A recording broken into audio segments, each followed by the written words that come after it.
पाकिस्तान ने double game किया है। पहले चीन को धोखा दिया और अमेरिका से डील की। मामला ये है कि पाकिस्तान ने रेयर अर्थ मिनरल्स गुपचुप तरीके से अमेरिका को भेजना शुरू कर दिया है। रेयर अर्थ मिनरल्स यानी वो कीमती खनिज जो मोबाइल, मिसाइल और इलेक्ट्रिक कार में लगते हैं। ऐसा करके पाकिस्तान ने चीन से दुश्मनी मोड़ ली है, क्योंकि रेयर अर्थ खनिजों पर अब तक चीन का ही दबदबा था। दुनिया के 60% से ज्यादा रेयर अर्थ मिनरल चीन से आते हैं। अब पाकिस्तान अगर वही चीज अमेरिका को दे रहा है तो सीधा मतलब है कि वो चीन की मोनोपोली को तोड़ने की कोशिश कर रहा है। यानी अब पाकिस्तान चीन का सप्लायर नहीं बल्कि अमेरिका का स्ट्रेटेजिक पार्टनर बनना चाहता है। लेकिन पाकिस्तान भूल रहा है कि ये सब होने के बाद चीन पाकिस्तान को छोड़ेगा नहीं, क्योंकि ये सब इतना आसान नहीं है। इन सब के अंदर सारा खेल बलूचिस्तान का है, क्योंकि पाकिस्तान में सबसे ज़्यादा रेयर अर्थ मिनरल्स बलूचिस्तान में हैं।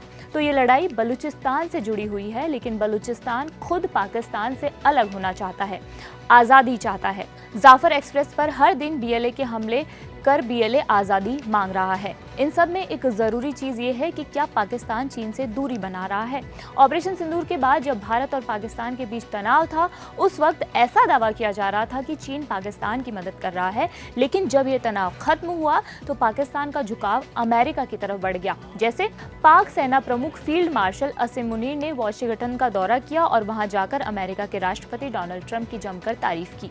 मुनीर ने नोबेल शांति पुरस्कार के लिए ट्रंप का नाम भी पेश किया। मुनीर के बाद पाकिस्तानी प्रधानमंत्री शहबाज शरीफ ने अमेरिका की यात्रा की और भारत के साथ सीज फायर का श्रेय अमेरिकी प्रेसिडेंट को दिया। वहीं कुछ महीने पहले व्हाइट हाउस ने एक तस्वीर जारी की थी, जिसमें पाकिस्तानी सेना प्रमुख असीम मुनीर ट्रंप को रेयर अर्थ मिनरल का एक बॉक्स दिखा रहे थे। पाकिस्तान ट्रंप को खुश करने के लिए बलूचिस्तान के रेयर अर्थ का लालच दे रहा है, जिसको लेकर अमेरिका और चीन के बीच तनाव चल रहा है।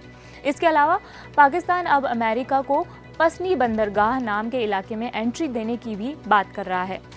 आपने ग्वादर पोर्ट का नाम सुना होगा, जिसे चीन ने अरबों डॉलर खर्च करके बनाया था।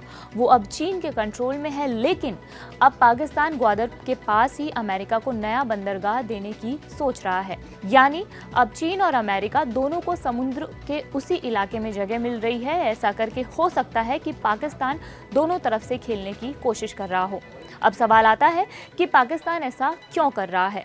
जब चीन उसकी मदद कर रहा है तो फिर ये सब करने की उसको क्यों जरूरत पड़ी? इसका जवाब आसान है, पैसे की तंगी, कर्ज और भरोसे की कमी। देखिए, चीन ने पाकिस्तान को अब तक करीब 60 अरब डॉलर का खर्च किया है, लेकिन अब चीन भी थक चुका है। सीपीईसी में घोटाले, देरी और हमले हो रहे हैं। बलूचिस्तान में स्थानीय लोग विरोध कर रहे हैं। दूसरी तरफ पाकिस्तान की अर्थव्यवस्था डूब रही है। आईएमएफ से भी मुश्किल से लोन मिल रहा है, तो अब उसे एक नया स्पॉन्सर चाहिए और वो स्पॉन्सर है अमेरिका। अमेरिका को भी यही चाहिए, चीन के खिलाफ एशिया में एक नया साथी जो उसके साथ काम आए, चाहे अस्थायी ही क्यों ना हो। अमेरिका चाहता है कि अगर चीन का belt and road project CPEC कमजोर हो जाए तो उसकी इंडो पैसिफिक पॉलिसी और मजबूत हो सकती है। इतना सब होने के बाद चीन भी चुप नहीं बैठेगा। चीन ने पाकिस्तान को अरबों दिए, सीपीईसी बनाया, रोड, बिजली प्रोजेक्ट सब कुछ फंड किया। चीनी मीडिया में इस पर पहले से ही बहस शुरू हो चुकी है। कहा जा रहा है कि अगर पाकिस्तान ये डील पक्की करता है तो बीजिंग की फंडिंग पर असर पड़ेगा, यानी चीन और पाकिस्तान की दोस्ती में अब दरार साफ दिखने लगी है। साथ ही इन सब डील्स की वजह से अमेरिका और चीन में भी तनाव दिखने लगा है। इस खबर पर आपकी क्या राय है, हमें कमेंट बॉक्स में बताइए। मेरा नाम मनीषा है और देखते रहिए कड़क। शुक्रिया।